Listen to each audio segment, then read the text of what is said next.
You know where you are?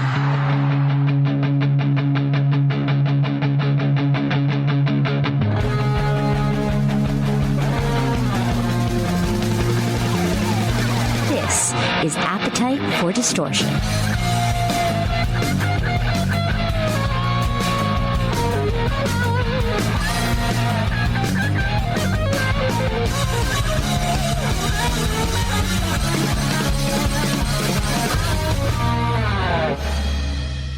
Welcome to the podcast, Appetite for Distortion, episode number 410. My name is Brando. Welcome to the podcast. I'm honored. Mr. Lajon Witherspoon, how are you, sir? I am fantastic. It's nice to talk to you this morning. Very excited about the new release of the album and everything that's been going on with it. And thank you for taking the time to have us on the show. It's 14th studio album, right? Yes, and yes. It's all full circle. When I started in radio, I'm 20 years plus into this, and I started in college playing one of the things behind you, the plaques behind you, Animosity on college radio. Yes. Right above you. So yes, I'm curious. Yeah, you have so many behind you to keep track of. I guess I'm curious as it comes out, like all these years, what are the feelings of making a new album? Is it a pure excitement? Are there nerves to release these babies, so to speak, into the world? What's a process for you? 14 years, 14 albums, I should say, into this. I think the pandemic really made it more exciting for us to work together because we were apart for so long that when we got in the studio, it was like, this is what we do. Oh my God, it was taken away from us for so long, and not to be in the presence of the family that support the music too was a weird thing.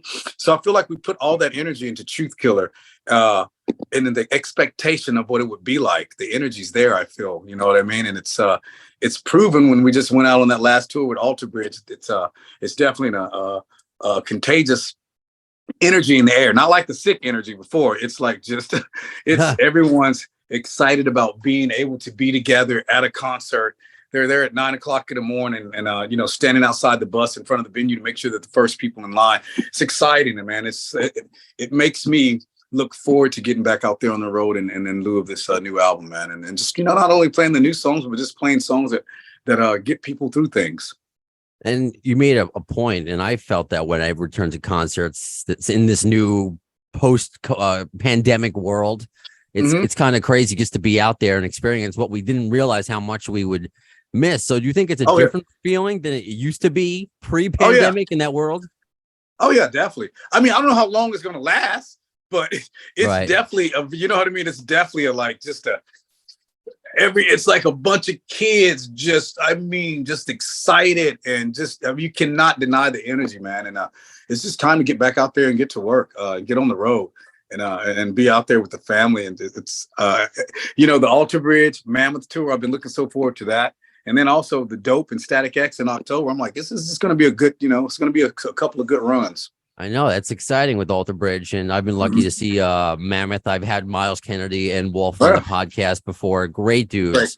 Oh man, we've grown up with them. So this is just a family affair tour when we get out here together. It's going to be great. No, just all family affair. No pranks at this point of your career. Oh no, we don't. Oh no, we were never the pranking band, man. Maybe we did that one time because someone did that to us, and that had to be like in our very beginning of the career. But I remember, was it one time somebody put the Nixons, maybe, was a flower and all that stuff on the stage? I was like, oh God, man, messed up my outfit. Get out of here. I love that. You got time for this. It's an easy question, I guess, but it's the first track. I just was listening to the album. Actually, it's funny because I was talking off the air briefly. My wife's feeding my 3-month-old off screen. Beautiful. And I do, because I'm working from home for the most part, and I'm listening to Truth Killer holding him. He wasn't crying, so that means he likes it. He wasn't crying. That's good. But the first track really kind of lulled him to sleep a little bit, but it got me awake. And I want to hear, because it's a little different than the rest of the album kind of sets it. I might let the devil win. So yeah. Can you talk about that lyrically and also the approach of that song? I think the approach, we were afraid, people, it wasn't afraid. I think we're in our career, at the position in our career, we felt like we could release a song like that be the first song on the album. Because we've done everything heavy. We've done it, we're not afraid of those guys. We're not afraid of those guys who are like, it ain't heavy enough, man. It don't sound like D-side. Who cares about that? We have a catalog. We've grown musically. I feel like it was amazing that Clint was able to tap into that 9 Inch Nail side. Mm. And to me, Might Let the Devil Win is it's probably, to me, and this is my opinion, it's one of our heaviest songs. So it made sense the way you said it put the baby to sleep, but it got you going. To me, that song puts me in the sense of when you go to see the symphony or something play like that, and people are all, and you got these people up here ripping, and you know what I mean? It's the same kind of effect. It's just the people, I guess, accepted in different ways, but I'm happy. I feel like when we did this so I'm going to answer the question. So I removed myself from the album. I don't listen to it until it comes back out. So I won't listen to the whole album until Friday.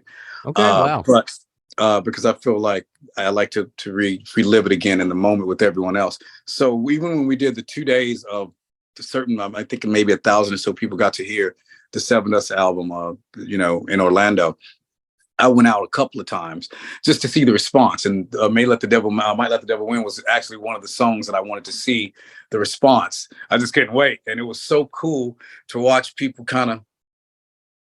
and watch their faces, and then be standing up by the end of the song, and I was like, okay, this is what we want to happen, not to think that people are like scratching their head, like this don't sound like something Sevendust would do. This sounds like something they're just growing as artists. And I feel like that was something we were painting the pictures of us not being afraid to show different sides of our musical ability. Even though you say like different sides to your ability, what I find really fascinating and truthful, when I just go on, whether it's not even just your Facebook page or Twitter page, your pages, but just YouTube, general, it's Sevendust is consistently good, consistently great, and underrated. Do you feel that way? Do you get that sense where, has there been an album maybe you thought you fell off, or do you feel like you've been consistent? Everything's on a upward I feel like I don't think we fell off. I think we fell off. I don't think so either. With Blood and Stone, only because we weren't able to tour it. But you still charted and stuff, and it was the pandemic, so we couldn't tour. But that sucked more to be here. But it was cool to get that in the mail, even though we weren't out there working. Okay, it's okay. I guess we still are in the music industry, even though we're not ever going back out, it seems like. Yeah.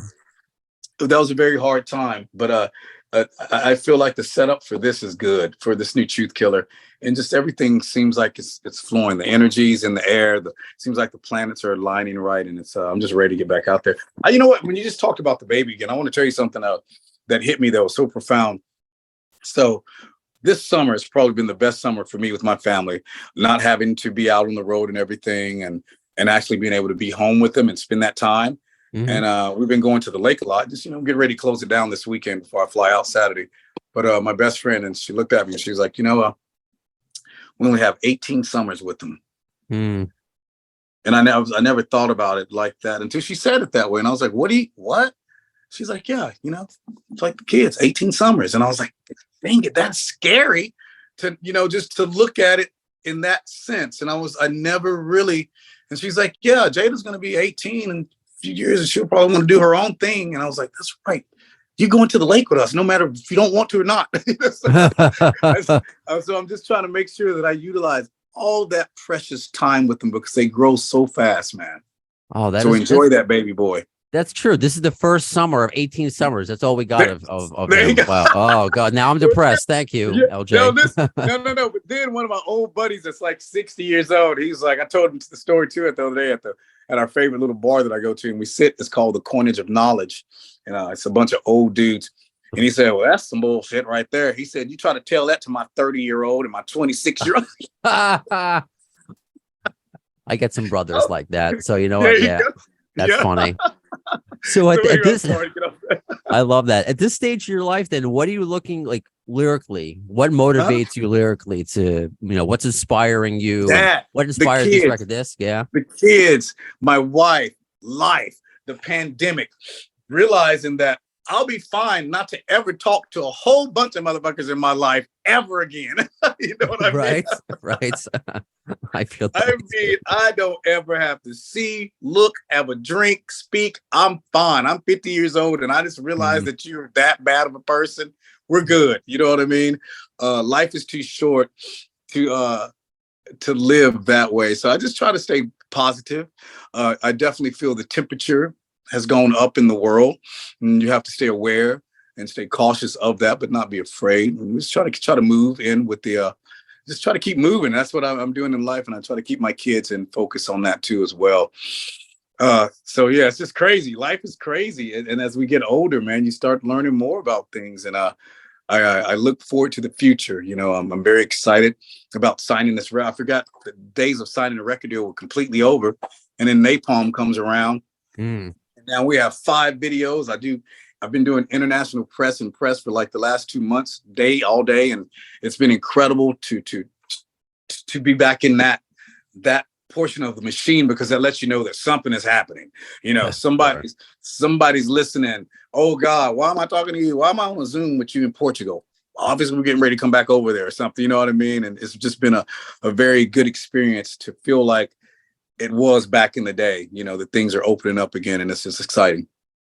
How do you keep your voice in shape? Because it takes a lot to do these tours, but obviously on top of that, the singing, you are one of the most soulful voices, and you sound just like you did in the late 90s here. Thanks.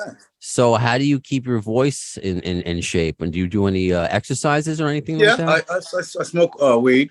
Nah, nice. You know what, man? Was Ronnie James Dio, one of those guys? I remember was like, man, just sing and do your thing. He's like, all that stuff. You know, I'll do my vocal warm ups before. You know, I'll sing a song or two. I drink water, then I'll do a shot.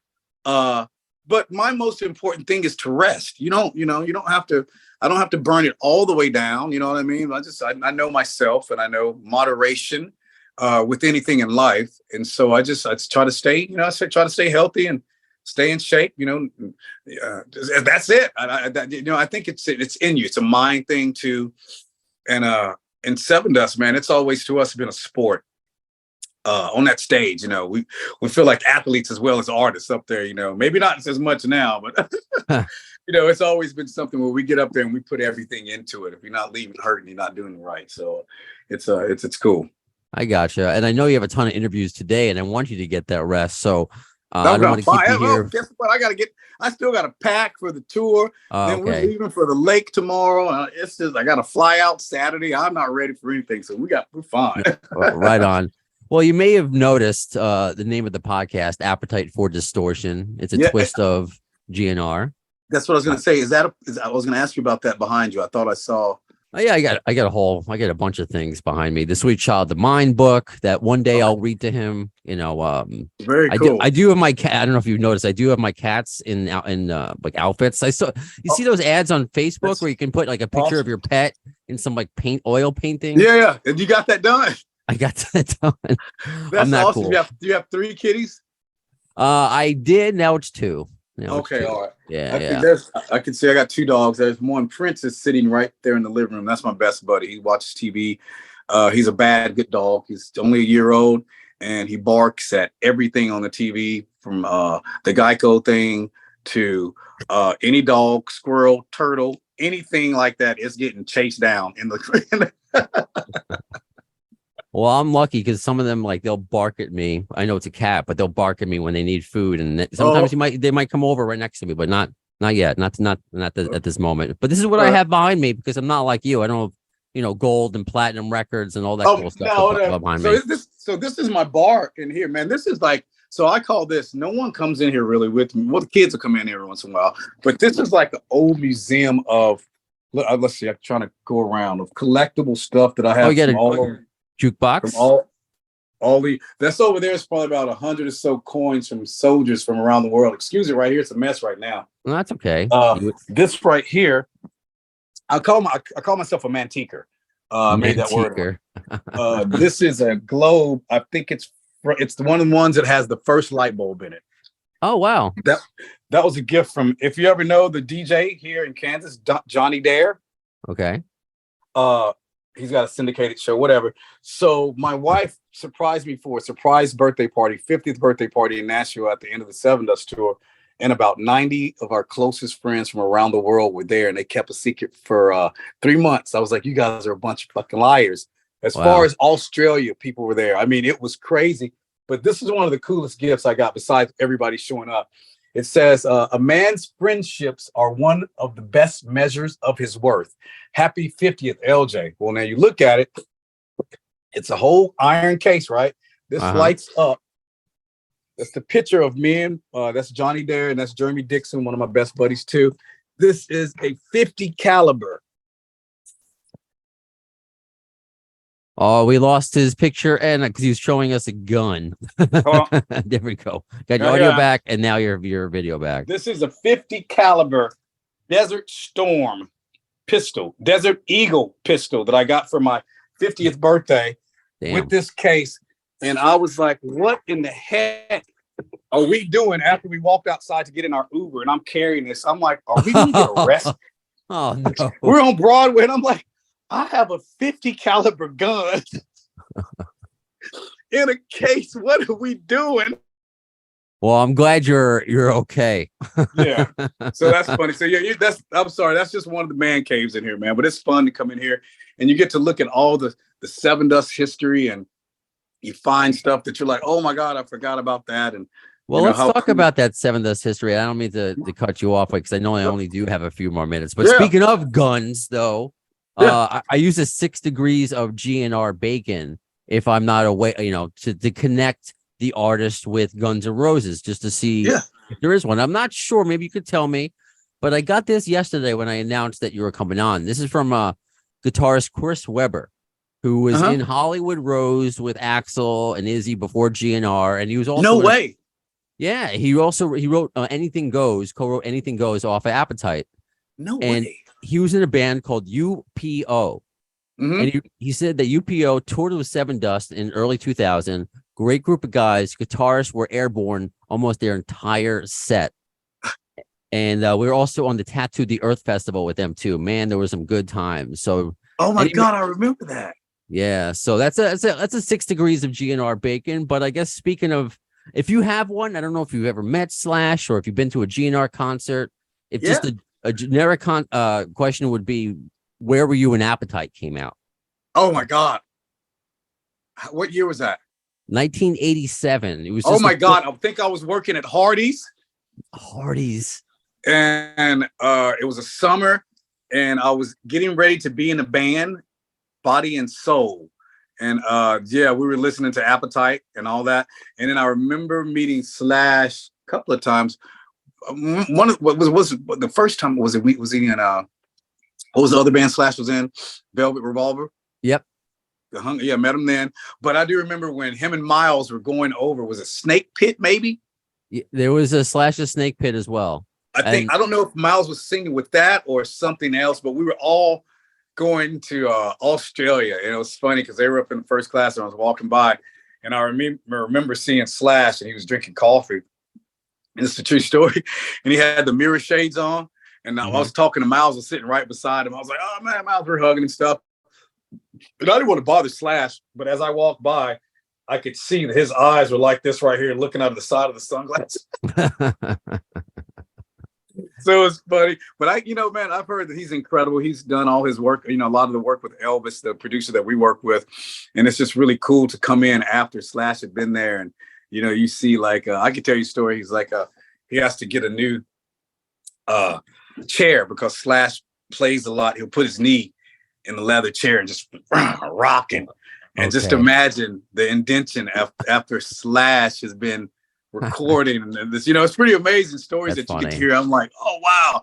So, yeah, but I don't know him like Miles and those guys know him. But, I've definitely had the chance the opportunity to say hello. I never met anyone else in the band. Definitely not Axl. But that'll be something. But I've been to a concert and been right there. Our tour bus actually pulled up to one. And Eddie Gowan, our old tour manager, was tour managing them for a while. And so he was able to get us in the show. Amazing show. When was that?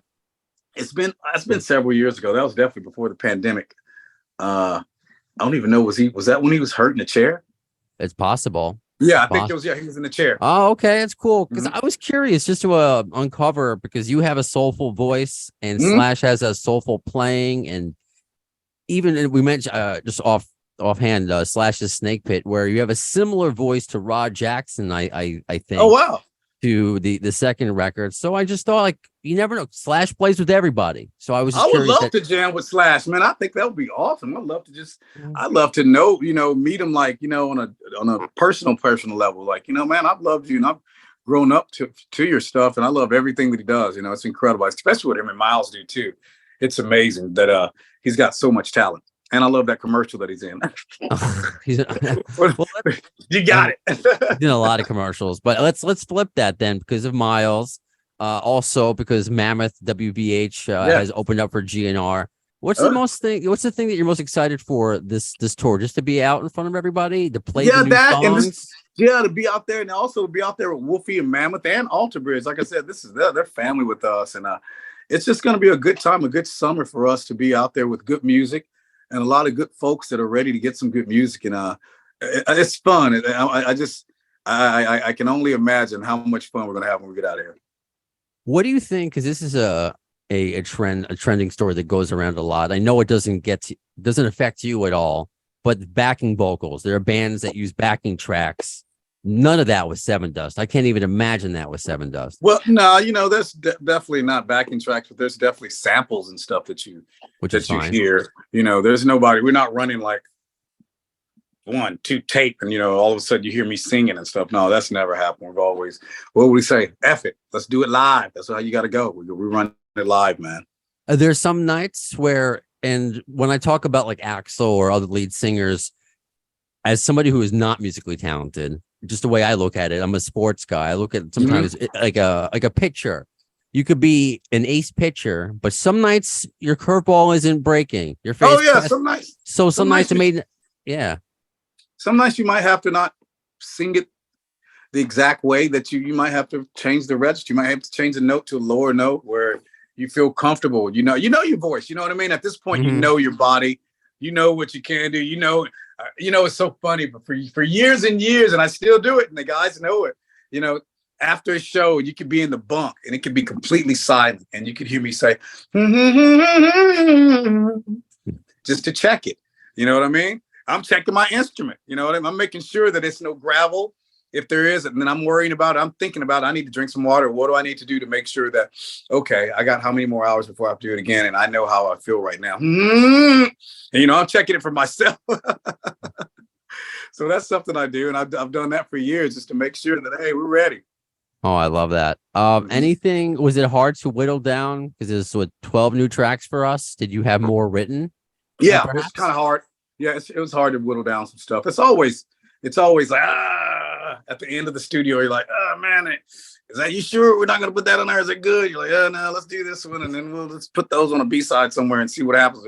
But yeah, it's hard, especially when you have so much music and so much talent and so much energy going into it. But it's not hard in a bad way. It's hard in a good way.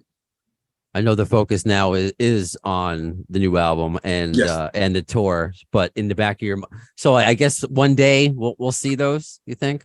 Yes. Oh, absolutely. You'll see them somewhere. It'll definitely come out something, and then it'll be fun. And as right now, I can't even remember what they were. So I'm just so excited about what's happening Friday, and to see the response and see if people really enjoy this. Well, if it's like anything other than the other Sevendust, and again, I was privy to hear it. I mean, because it's great. You sound like I was transported back in the college listening to Sevendust on CD in the CD player, and no skips. That's, there you go, man. That means the world to me, brother. And thank you for taking the time. And I wanted to say, I understand you with that new baby and your mama there. Tell her congratulations, man. And y'all enjoy every freaking second of that, man. That's an angel. That's a blessing from above for sure. Thank you. I'm trying to raise him on radio. Sometimes he's been sitting here. His radio name, Baby Brownstone. Well, no way. He's already cooler. He's already cooler than everybody else. He's already right. I thought so. He's already got the edge, man. Thank you. That's awesome, man. Thank you, Lajon. I really hope we get to do this again. And I hope to see you. Where are you living at?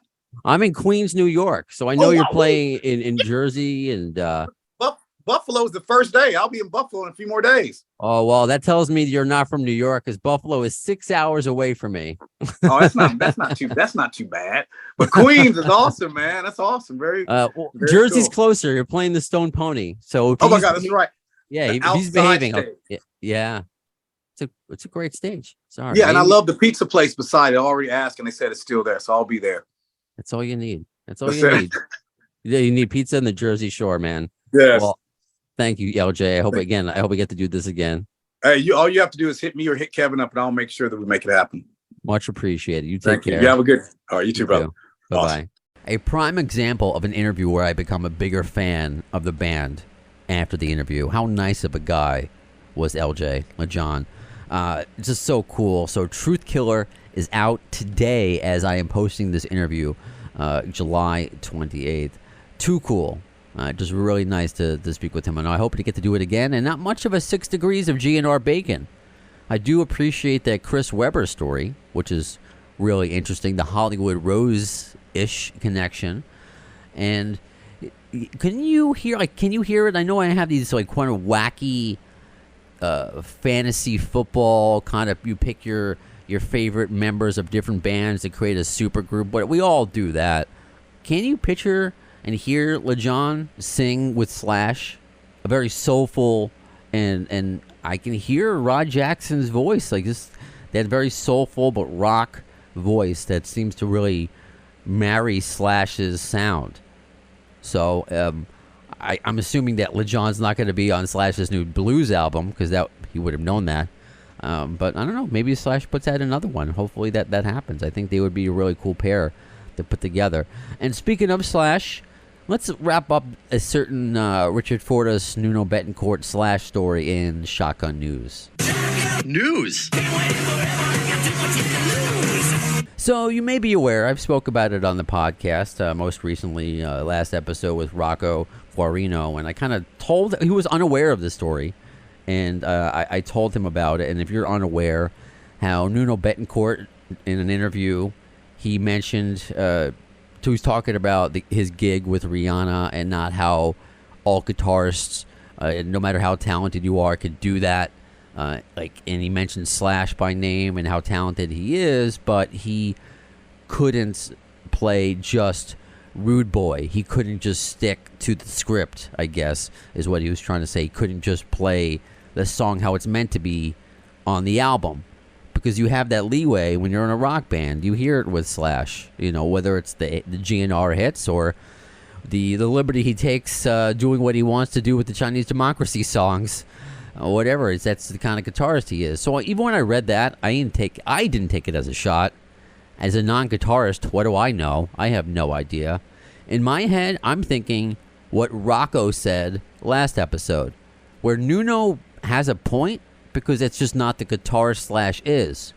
Sure, is he talented enough? And if Slash really wanted to just play second fiddle to a pop star and just play note for note, could he do that? Yeah. He could do that, but he won't do that. That's kind of what Nuno was saying, and that's fine. But headlines are going to do what they do. They're going to make it seem like one person's bashing another, and then the comments go out of control, people having this debate. And debate is fine. That's totally cool. But then I only reported on it when I saw Richard Fortus's response, which I thought was kind of cool, because I still think back to the days where Richard Fortus, you don't know that the main public doesn't know who the guitarists of Guns N' Roses are, and that Richard Fortus has been in the band longer than Izzy at this point. But now you got Richard Fortus defending the most famous GNR guitarist, his bandmate Slash, and how just respectful, to use that word, Richard Fortus was in his response, that he respectfully disagrees, and how he literally had the Rihanna gig before Nuno, and of course he plays with Slash now, so he has he comes with the background, the knowledge of anyone to chime in on this debate, and said that if Slash wanted to do it, he could do it. Fine, that's totally cool, and I really just wanted to point that out I just thought it was very, just to see how Guns N' Roses have grown as a family, I think, because Richard didn't need to do that. He doesn't need to defend Slash. What does Slash care? He doesn't give a shit at this point. And right? Like what does this mean to him? And from all that him and Nuno seem to be like probably friends, so that came out. However, and I'm not going to go into it so much because now it's kind of squashed, so I will just kind of be bringing up old beef. But it's still up there on Instagram if you want to see Nuno's response to that, which was pretty angry at Richard and was kind of insulting and talking down to Richard, like he doesn't know who he is and he's just this guitarist and you're a replacement in Guns N' Roses. Just shots that didn't need to be taken. That's what really bothered me. So I did reach out to try to get Nuno Bettencourt on the podcast for a second time. First time did not work out. I was passed on. It happens. I tried to either get Nuno or Gary Sharon a few weeks ago. They passed. It happens. I don't deserve every interview. I try to earn what I earn, but it's okay. But I took this opportunity. I'm like, Nuno is getting a lot of heat. And talking about Guns N' Roses, where better to clear that heat than on the best Guns N' Roses podcast there is. So why not come on this? So I reached out to the label, and they said they sent it to management, and if they were interested, they would be in touch. And what I just said, I'm like, whatever happens, whether it happens or not, thank you. See, I don't deserve anything. I just, if it happens, great. If not, okay, moving on. But Nuno probably made the smarter move by going to his Instagram and offering an apology. So here's part of that. What people are saying is a spat between Richard Fortus and I, and it's ridiculous. I'm not that guy. I don't want to be that guy. I'm not interested in this shit. Bottom line is, this is on me. I need to keep my fucking mouth shut. I got asked a question about Rihanna, and my answer was ridiculous. Absolutely ridiculous. Take full responsibility for it, about playing it and how hard it was and how difficult it is for people who play different fields. I try to make a point. It kind of backfired on me. I do a lot of press, and every once in a while, you say stupid shit. You get asked a stupid question. So don't ask me about anybody else. Don't ask me about fucking Rihanna. Don't ask me about Slash or Guns or Richard Fortus, who I owe an apology to. Richard, sorry, brother. You had a complete right to defend your bro. At the end of the day, really, I have much respect for everybody. Everybody's got a lane, and everybody got a place to do what they do.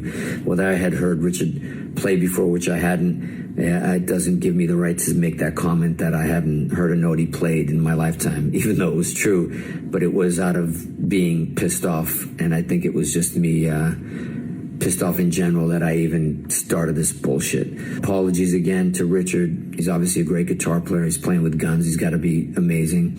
It was really dumb of me to even mention that stuff, or especially Slash. I mean, I don't even know why even Slash came out of my mouth during that, other than I was just using it as an example of us rock guitar players. I hope to have a beer with Richard sometime soon and just have a laugh about it, because this is just stupid. If you want to hear the whole thing, it's up on Nuno Bettencourt's Instagram, and it's close to 5 minutes long. And unlike a lot of celebrity apologies, this one seems just completely sincere. It does. I thought it was cool how Richard Fortus, he comments below, yeah, let's grab that beer. The whole thing is completely squashed, and he took ownership of it. If anything, I thought he was a little too hard on himself. I don't think what he said was stupid necessarily about Slash. I think it's a topic of conversation, and a great example of that is the last episode I had with Rocco Guarino, who was unaware of this controversy, and I told him what Nuno said and back and forth and everything, and he agreed. He worked with Slash with Velvet Revolver, and he's like, yeah, Slash isn't that guitarist to play with Rihanna. Could he do it? Is he talented enough? Can he be technically proficient enough to do it? Of course he could do it. He's one of the best guitarists in the world. Will he do it? Is that the kind of guitarist Slash is, to play the same songs note for note, day in and day out? No. So Rocco agreed with Nuno. So just conversation. This is fantasy football conversation, This is sports. This is fun. This is sandbox stuff. It doesn't matter. What I took issue with was just, again, Nuno's response to Richard's nice response. But this apology was really, I think, is heartfelt and squashed. And if anything, the only thing that bums me out about it is that more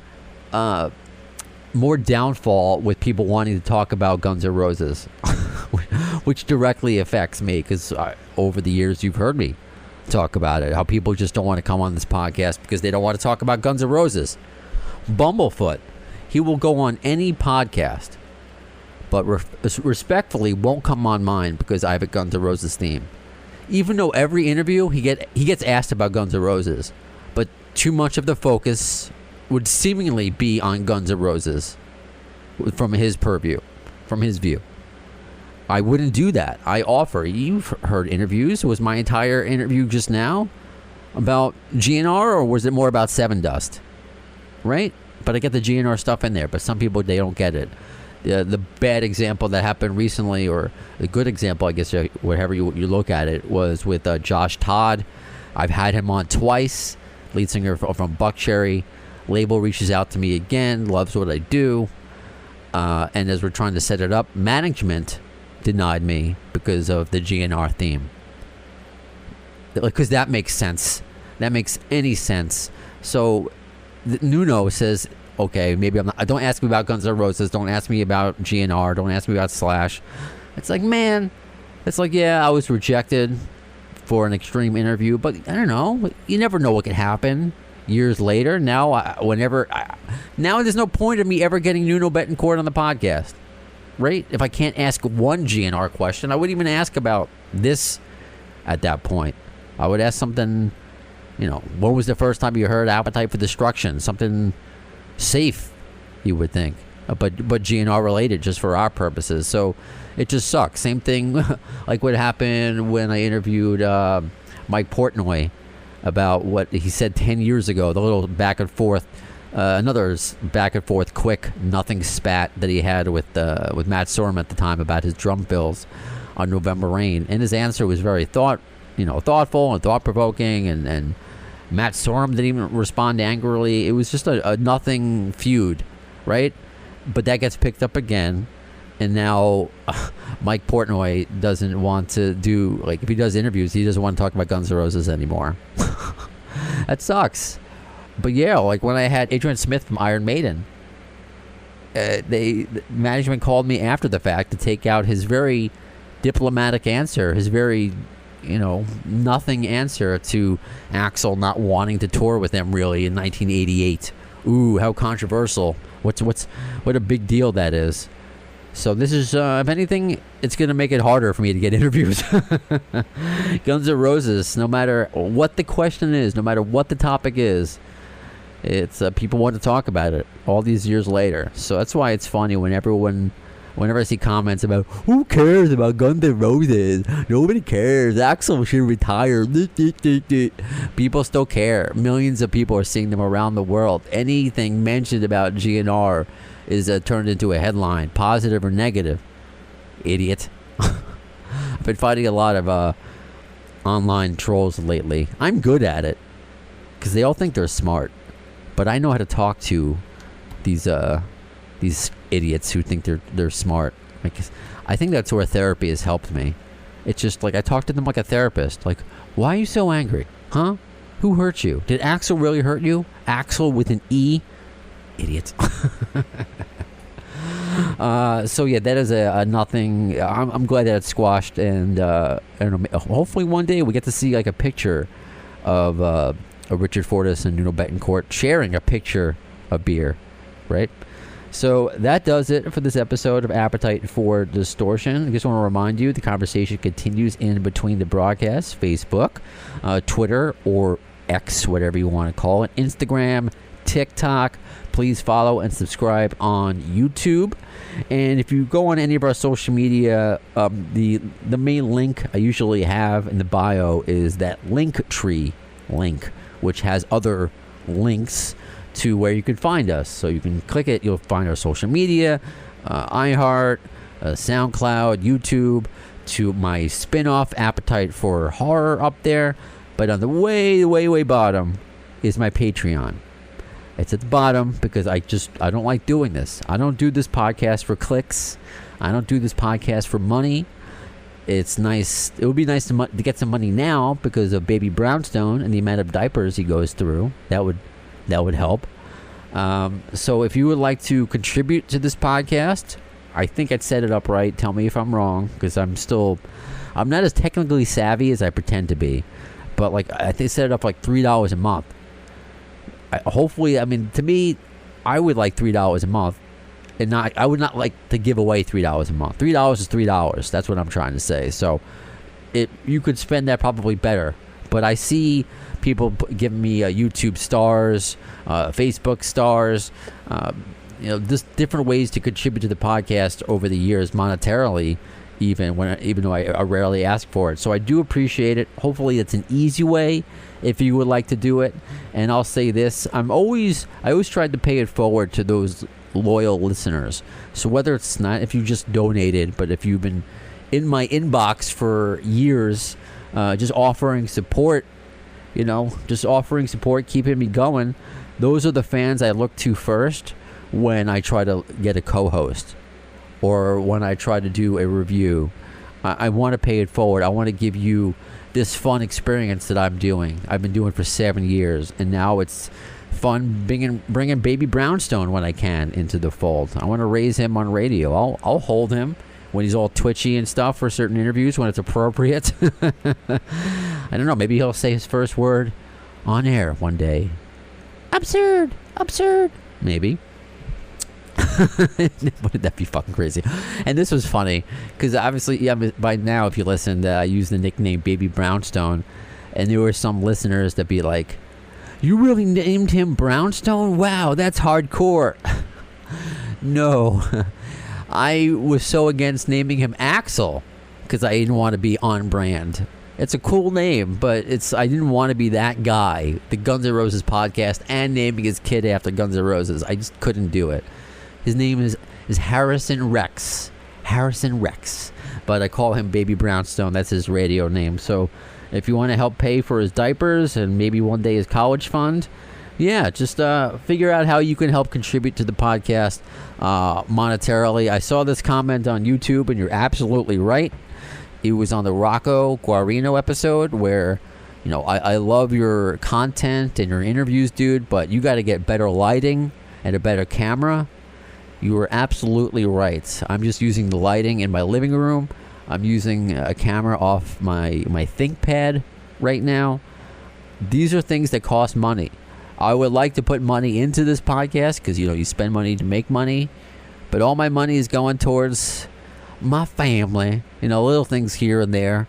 Because, I would put more money into, I think I still have t-shirts available on redbubble.com. But those are things that I just gotta find the time for. I gotta and again money for trying to support a family. And believe it or not, I am not Joe Rogan. I am not Howard Stern. There is not a lot of money in radio or podcasting for all of us. This is not my breadwinning. I have actual jobs that are not this. I've been doing this for fun for 7 years. I've been doing it for fun, and this takes time away, but I love doing it. And I'm glad that you love listening to it, and thank you for all of you who've been here since episode 1, and all of you, because I still get messages. I say this a lot, and it's true because I keep getting new ones of people just finding the podcast and then going back to episode 1. So whether you are old or a new bad apple, thank you for being here. So that does it for this episode of Appetite for Distortion. When will you see the next one? In the words of Axl Rose concerning Chinese democracy, I don't know if soon is the word, but you'll see it.